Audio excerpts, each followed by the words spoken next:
My name is Daniel, and I had never planned to set foot in Pinebrook. It was one of those towns people pass by on the highway, small, quiet, almost forgotten. But something drew me in, a story, a whisper, a feeling I couldn't explain. The first thing I noticed was how eerily still the streets were. It was late afternoon, yet the town felt empty, like everyone had vanished at once. A cold wind swept through the narrow lanes, carrying the faint scent of rain mixed with damp earth. I slowed my car and looked around. Broken signs swung slightly from rusted poles, and shutters on the old storefronts clattered softly. I should have turned back, but I didn't. There was a pull, subtle but undeniable. As I wandered toward the town square, I noticed movement near the steps of an old, abandoned church. A boy sat there alone. He looked no older than 12 or 13, dark-skinned, with ragged clothes that barely protected him from the chill. His hair was unkempt, his knees scraped, yet his eyes, those eyes, were startling. Deep, knowing, almost too mature for someone so young. He wasn't playing, didn't seem scared of me or anyone. He just stared, calm and intense, as though he had been expecting me. "You're here," he said quietly, but with certainty. His voice carried across the empty square. "I've been waiting for you." I stopped, uneasy. Who are you?" I asked. He didn't answer immediately. Instead, he stood, brushing dirt from his pants, and started walking a few steps toward me. His movement was deliberate, almost purposeful, like he was leading me somewhere I didn't yet understand. "My name is Eli," he said. "And you need to listen. You're the only one who can help." I laughed nervously. A small boy claiming he needed me to save the town? It sounded absurd.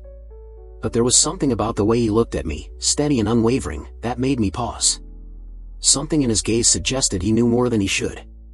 I felt a chill creep up my spine. The air seemed heavier around him, charged with an energy I couldn't name. He led me through the streets, past houses that seemed frozen in time. Paint peeled from doors, windows were cracked, and every now and then a loose shutter banged against a wall. He pointed at certain spots along the way, whispering details about the town's history, its people, and its hidden dangers. I tried to follow, but it was like the boy was speaking in riddles, in truths only partially revealed, yet somehow they all made sense. "Things are changing," he said finally, stopping at the edge of the square. "The river will rise. The dam will break. Houses will flood. Families will lose everything." I wanted to interrupt, to say he didn't know what he was talking about. But the urgency in his voice silenced me. His words weren't a guess, they were a warning. And in that moment, I understood, this boy, abandoned and alone, somehow carried knowledge no one else had. We walked closer to the center of the town. The air smelled faintly of wet soil and metal, a hint of decay lingering beneath the surface. A few residents peeked from windows, their eyes filled with curiosity and suspicion. Some whispered to each other, shaking their heads, clearly dismissing him as a strange child with wild stories. But a few lingered silently, drawn by his intensity. "You can't do it alone," Eli said, looking directly at me. "I've tried. I can guide, I can show the way, but I need someone willing to act. Someone who believes, even when no one else does." There was a pause. The wind gusted again, stirring fallen leaves in chaotic patterns around us. I felt a mixture of fear and exhilaration. Part of me wanted to run, to leave the boy in the town behind. Another part, one I couldn't deny, wanted to follow him, to see this through, whatever it was. As the sun dipped lower, shadows stretched long across the streets, turning ordinary buildings into looming silhouettes. I realized the town itself seemed to be holding its breath, waiting for something inevitable. Eli's eyes reflected the fading light, and for a brief moment, I felt the weight of his loneliness, his resilience, and the burden he carried. "You'll see soon," he said quietly, almost to himself. "Everything is about to change." And with that, he vanished down a narrow alley, leaving me standing in the square, heart racing, unsure if I had just met a child or something far more extraordinary. I had no choice but to follow. My name is Daniel, and following Eli through the narrow alleyways of Pinebrook felt like stepping into another world. The alley was dark, though the last streaks of sunlight filtered between the cracked buildings, casting long, uneven shadows. The smell of wet stone and rotting wood filled the air, mixing with the faint scent of smoke from a distant chimney. My heart raced as I tried to keep up with him, but the boy seemed to glide effortlessly, his small frame moving with a purpose that made me feel clumsy and out of place. He led me to a hidden courtyard behind the town library, a space overgrown with weeds and littered with broken benches. It was quiet here, almost unnaturally so, as if the town itself was holding its breath. Eli stopped and turned to me, his dark eyes serious and steady. "You need to understand," he said. "I've seen it. The disaster is coming, and it's worse than anyone knows." I frowned, skepticism rising. "What do you mean? Disaster? You're just a kid. How could you possibly know?" He didn't flinch. "I've been watching. Listening. Learning. This town has secrets, Daniel. Secrets that people ignore until it's too late." His voice carried a weight far beyond his years, a certainty that sent a shiver down my spine. Eli pulled out a tattered notebook, pages worn and corners curled.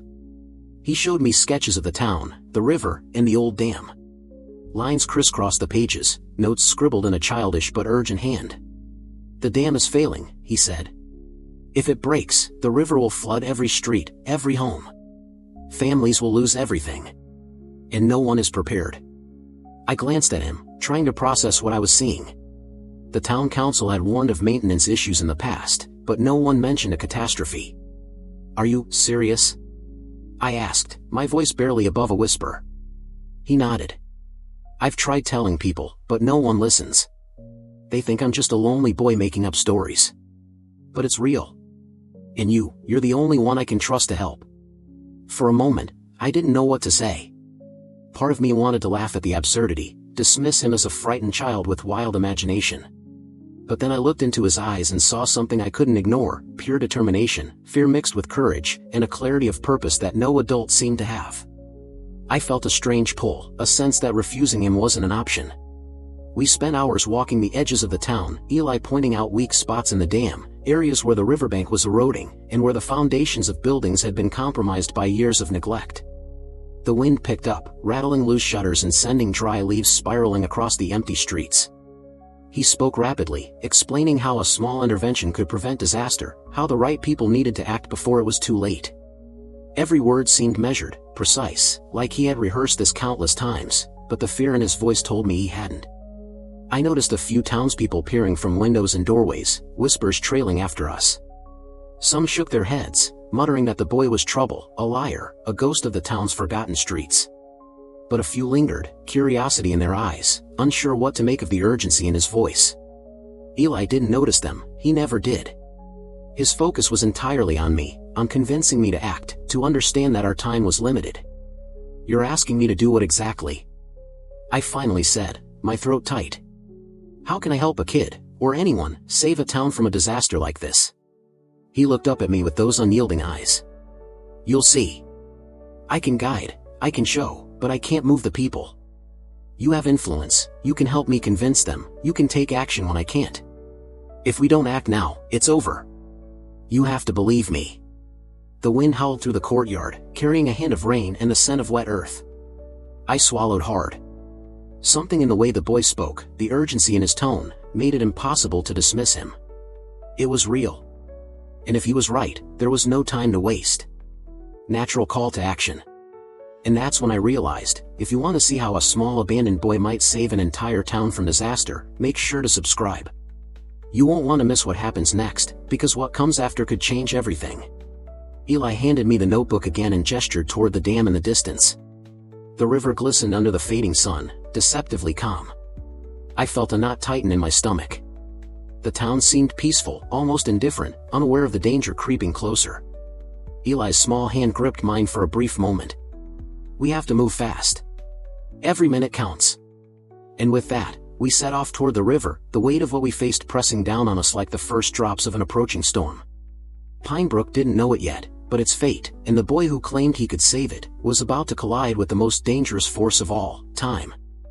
My name is Daniel, and as Eli led me along the edge of Pinebrook's river, I realized how fragile everything around us really was.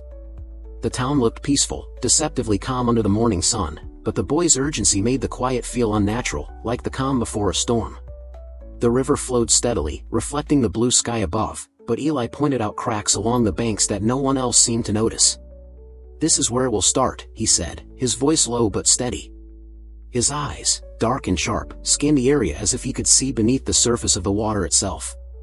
He pulled a small backpack from behind a tree and began taking out worn maps, a few rusty tools, and pieces of string. Every item seemed carefully chosen, each with a purpose he knew without hesitation. He laid the maps on a flat rock, pointing to the dam with his small fingers. "See this? The foundation is weak here, and here. If water pressure hits during the next storm, the whole thing could collapse." I leaned closer, trying to see the tiny details.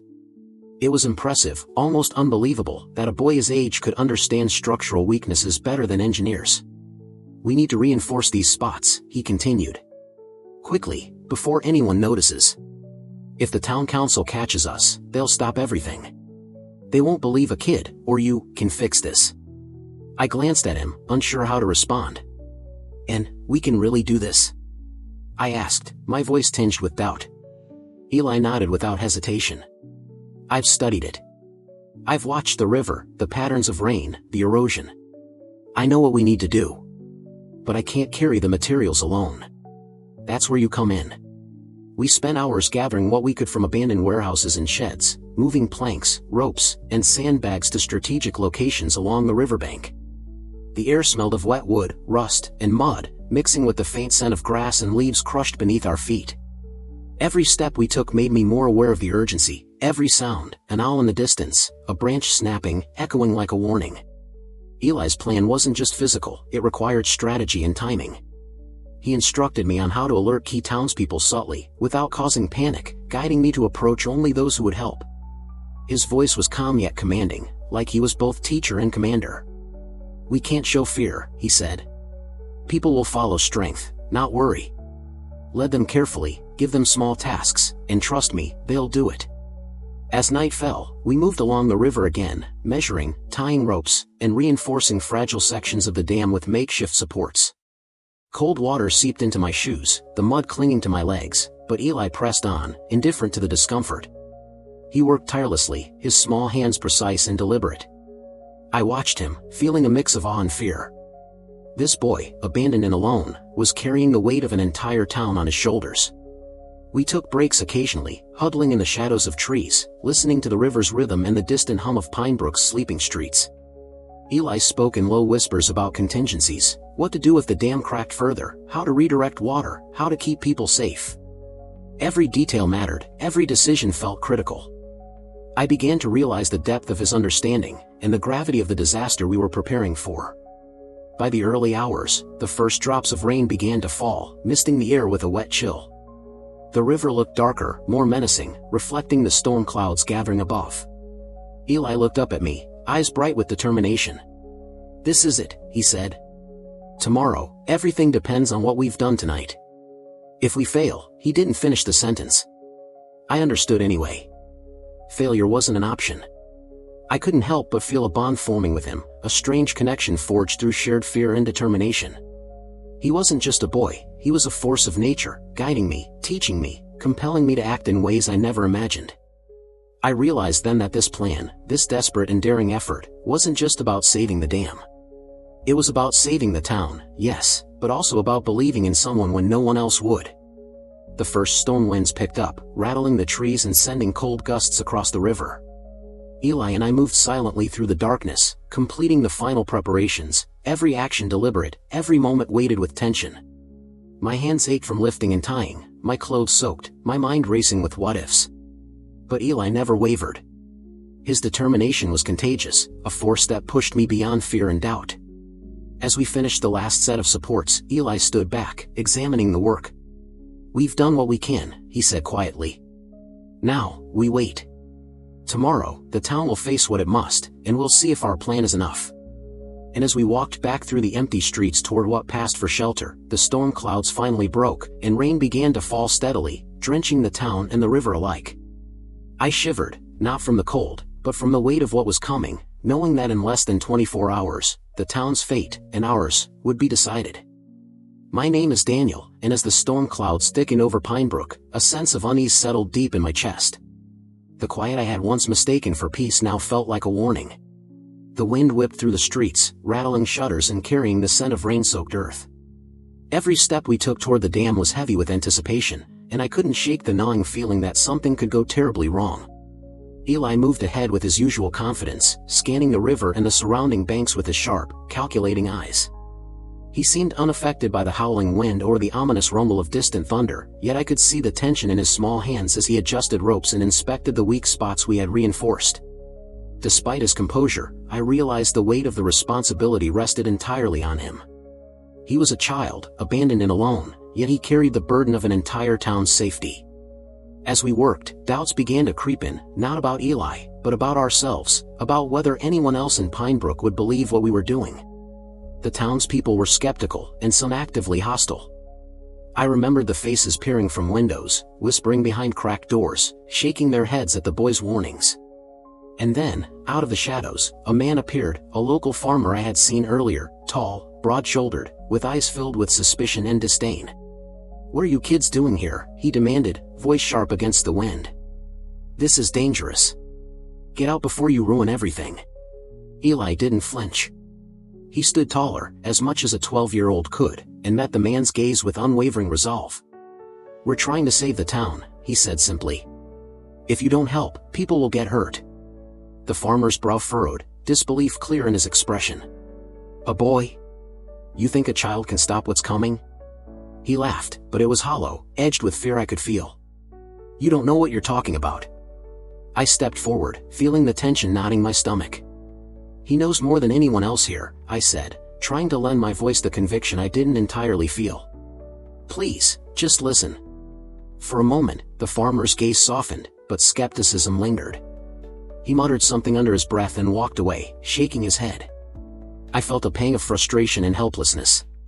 Convincing the town to act, to believe in a plan devised by a boy, and followed by me, felt almost impossible. The rain began in earnest then, sheets of water turning the dirt paths into slick, muddy tracks. Every sound was amplified, the crash of branches against buildings, the roar of the river, and the distant echo of town bells warning of the rising water. My clothes were soaked through, my hands raw from gripping ropes and tools, and my mind raced with worst-case scenarios. I questioned myself constantly. Was I making a mistake? Were we setting ourselves up for failure? Eli noticed my hesitation and placed a small hand on my arm, surprisingly firm. "You can't think like that," he said. "Doubt will slow you down. Every second matters. We keep moving forward. You trust me, right?" His eyes searched mine, and in that moment, I had no choice but to nod. Trust him, I realized there was no alternative. He had prepared for this far longer than I had even considered. As we continued toward the dam, the first signs of flooding appeared along the edges of the river. Small streams of water rushed into side streets, carrying debris and leaves, and the wind pushed heavier raindrops against our faces. Every creak and groan of the dam's structure sounded like a warning. Eli pointed to a section of cracked concrete, and we hurried to reinforce it, working together in silence, letting the sound of the storm guide our movements. Fear mingled with determination. Every moment brought new challenges, the ropes slipping, sandbags tearing, exhaustion setting in, but Eli's focus never faltered. His presence was magnetic, his courage contagious. Even as doubt gnawed at me, I found strength in his unwavering resolve. He moved like a force of nature, and I couldn't help but follow, knowing that our combined efforts were the town's only hope. By the time night fell, the storm had reached its peak. Lightning illuminated the river in brief, violent flashes, and thunder rolled like a drum of impending disaster. We stood drenched, muddy, exhausted, and yet unbroken. Eli's voice broke the rhythm of the storm. "Tomorrow, everything will happen. The town will see the danger. And they will have to act. Are you ready?" I swallowed hard, adrenaline and fear coursing through me. I didn't know if I was ready, but I knew there was no turning back. Doubts would come, yes, but the boy, abandoned and small yet fearless, had already chosen our path. And if we failed, Pinebrook would pay the price. My name is Daniel, and the morning arrived with a sky heavy and gray, the kind that presses down on everything below as if warning of what's to come. The rain had been falling all night, relentless, turning the streets of Pinebrook into streams of brown water and debris. I woke to the sound of the river roaring louder than I had ever heard before, and instinctively I knew that Eli had been right. The disaster was no longer a warning, it was here. I ran through the muddy streets toward the riverbank, water seeping into my shoes, rain plastering my hair to my forehead. And there he was, Eli, standing at the edge where the dam met the swollen river, soaked through, small against the enormity of what was happening, yet unshakable. His dark eyes scanned every inch of the structure, hands moving to adjust ropes, reinforce weak points, and guide the handful of volunteers we had managed to convince. Even in the storm, his voice carried, commanding attention, cutting through the roar of the floodwaters. The first wave of water hit the lower streets of the town, rushing past buildings and sweeping away debris with terrifying speed. Families screamed, scrambling to gather what little they could, moving their children and pets to higher ground. I felt the adrenaline surge, fear and determination fighting in equal measure, as Eli shouted instructions to keep people safe, to reinforce barricades, to channel the water away from the most vulnerable homes. The dam groaned under the pressure, cracks widening ominously with each passing minute. I worked alongside Eli, hauling sandbags, securing planks, and tying ropes, my hands raw and blistered, mud caking every inch of my clothes. I glanced at him once, and he gave me a nod, small but resolute, and I knew I had to keep going. The town's fate, fragile as it was, rested in our actions. Lightning split the sky, illuminating the chaos in brief, violent flashes, flooded streets, people clinging to railings and trees, vehicles stranded in rushing waters. Eli moved with incredible precision, his small frame weaving through the disaster, directing, instructing, saving. I followed as best I could, feeling every second like a lifetime. The air was thick with the scent of wet earth, rain, and electricity, and the sound of rushing water drowned out all other noise. At one point, a portion of the dam threatened to give way entirely. The water surged violently, threatening to engulf everything in its path. Eli didn't hesitate. He shouted orders, rallying a few volunteers, and we moved as one, stacking sandbags, tying ropes, and holding the weak section in place long enough for emergency crews to arrive. Each minute was a battle against time, against nature itself, against the impossible odds we faced. Families watched from higher ground, their faces a mix of terror and awe, as this small boy, abandoned and alone, orchestrated the defense of an entire town. People who had doubted him, whispered about him as a liar or troublemaker, now followed his every command, united by necessity and inspired by courage. I saw mothers clutching children, elderly men bracing against walls, and everyone looking to Eli for guidance. He didn't seek praise or recognition, his focus was on the work, on keeping everyone alive. Hours passed, though time felt distorted in the chaos. The rain showed no mercy, the wind howled like a living thing, and the river threatened to overwhelm our efforts. But slowly, methodically, we held the line. The dam creaked, but it did not break. The water that had flooded streets began to recede in some areas, diverted by makeshift channels and reinforced barriers. Exhausted, soaked to the bone, and trembling from adrenaline and cold, we finally took a moment to breathe. Eli stood at the edge of the river, surveying the town he had saved, a quiet pride in his eyes despite the storm. He didn't celebrate, he didn't need to. He simply watched, ensuring every family was accounted for, every child safe, every home protected as best as we could. And in that moment, I realized that the disaster wasn't just a test of physical strength, it was a test of courage, of trust, and of belief in someone when no one else would.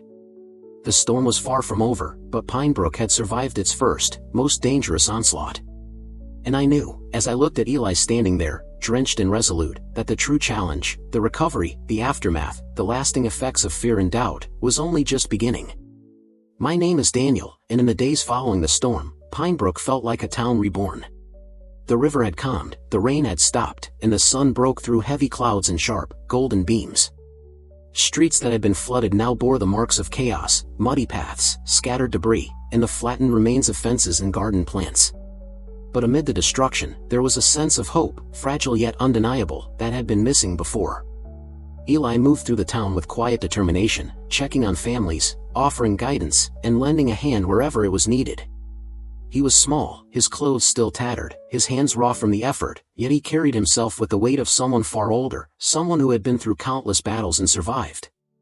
I watched him as he knelt to help a little girl clear debris from her front porch, speaking softly, encouraging her with patience and understanding beyond his years.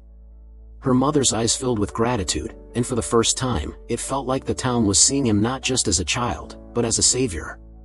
The people who had doubted him, those who had whispered behind doors and frowned from windows, now approached him cautiously, seeking guidance, offering assistance, or simply standing in awe of the boy who had prevented a catastrophe. farmers and shopkeepers, teachers and elders, all were united by the shared memory of fear and the profound realization that their town had been saved by someone they had dismissed.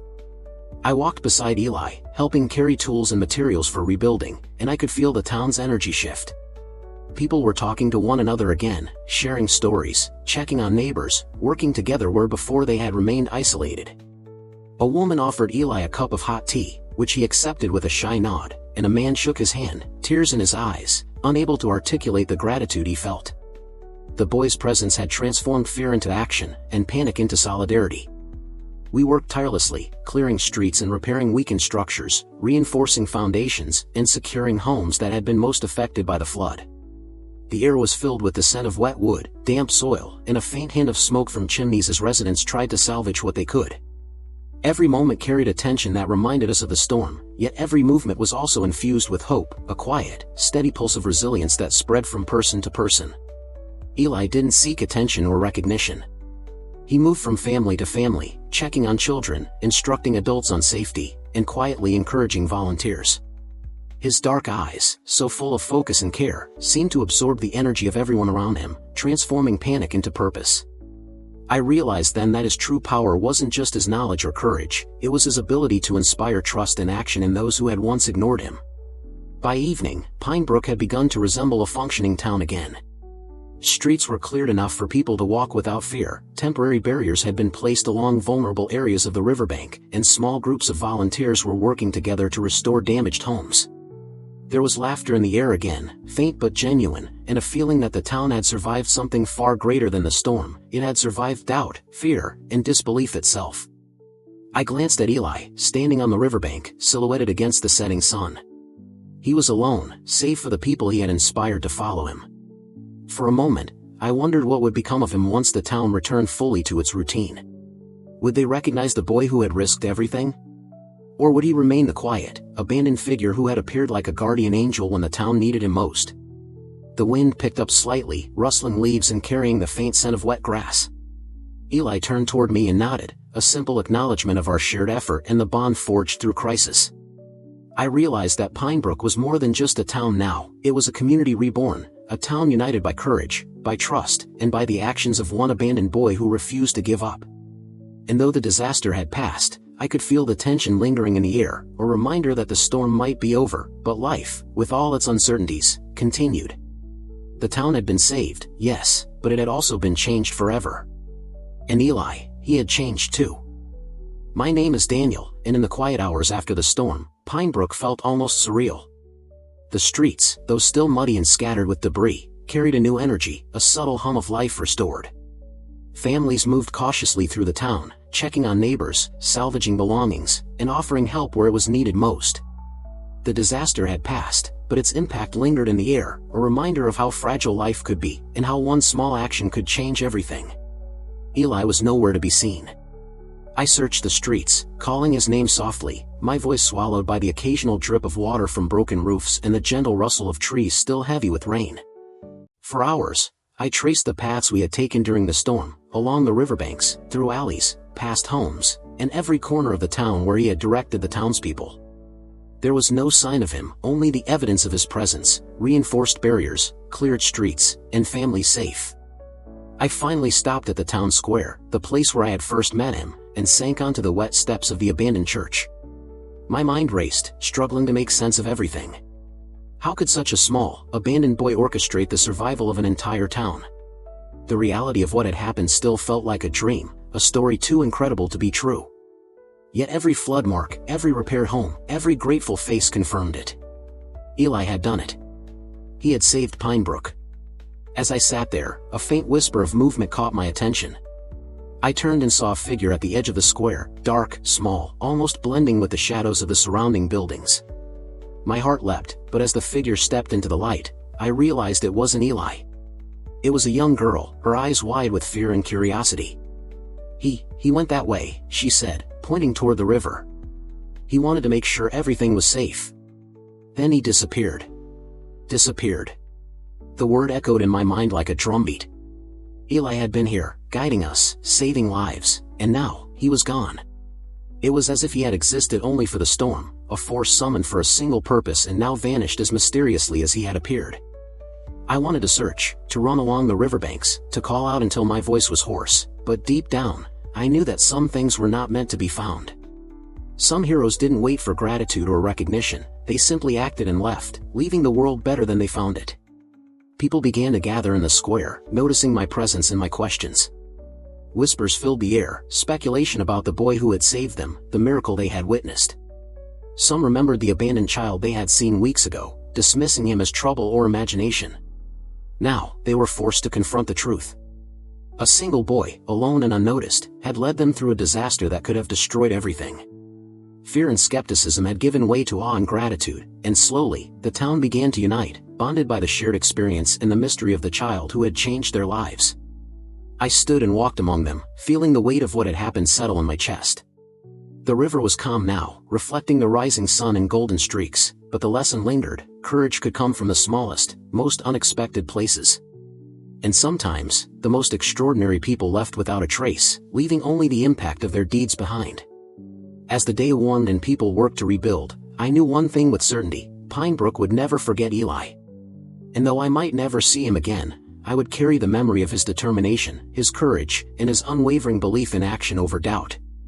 The town had survived, united, and stronger than before, all because one abandoned boy had refused to give up. There's another story on your screen right now, and trust me, you don't want to miss it. And, if you haven't yet, consider subscribing. There's so much more I want to share with you.